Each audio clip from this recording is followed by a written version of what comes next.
आपको एक ऐसी खबर दिखाते हैं जिसे सुनकर आप हैरान रह जाएंगे और हो सकता है शायद आपको यकीन भी ना हो। जरा सोचिए, एक विमान 30,000 फीट की ऊंचाई पर उड़ रहा है। बाहर का तापमान -50 डिग्री सेल्सियस के से भी नीचे है। हवा में ऑक्सीजन इतनी कम कि सांस लेना नामुमकिन।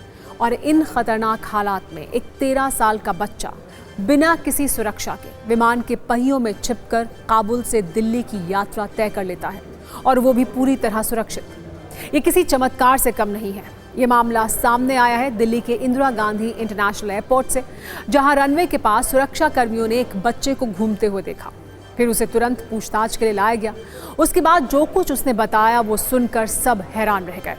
उस लड़के ने बताया कि वो किसी तरह काबुल एयरपोर्ट पहुंच गया था, जिसके बाद वो यात्रियों के बीच छिपकर एयरपोर्ट के रनवे तक पहुंचा।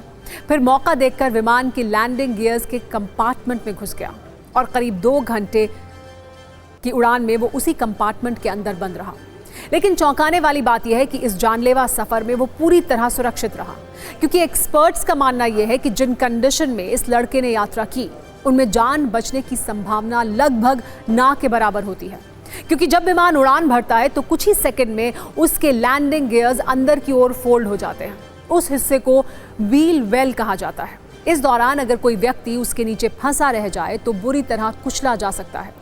लैंडिंग गियर के उस कंपार्टमेंट में ना कोई सीट होती है, ना पूरी तरह ऑक्सीजन होती है, और सुरक्षा की गारंटी तो बिल्कुल भी नहीं होती, क्योंकि कमर्शियल फ्लाइट आमतौर पर 30,000 फीट की ऊंचाई पर उड़ती हैं, जहां तापमान -40 डिग्री से भी नीचे चला जाता है, जिससे इंसान का शरीर जम जाता है। जैसे जैसे विमान ऊंचाई पर पहुंचता है, ऑक्सीजन का लेवल भी तेजी से घटता है।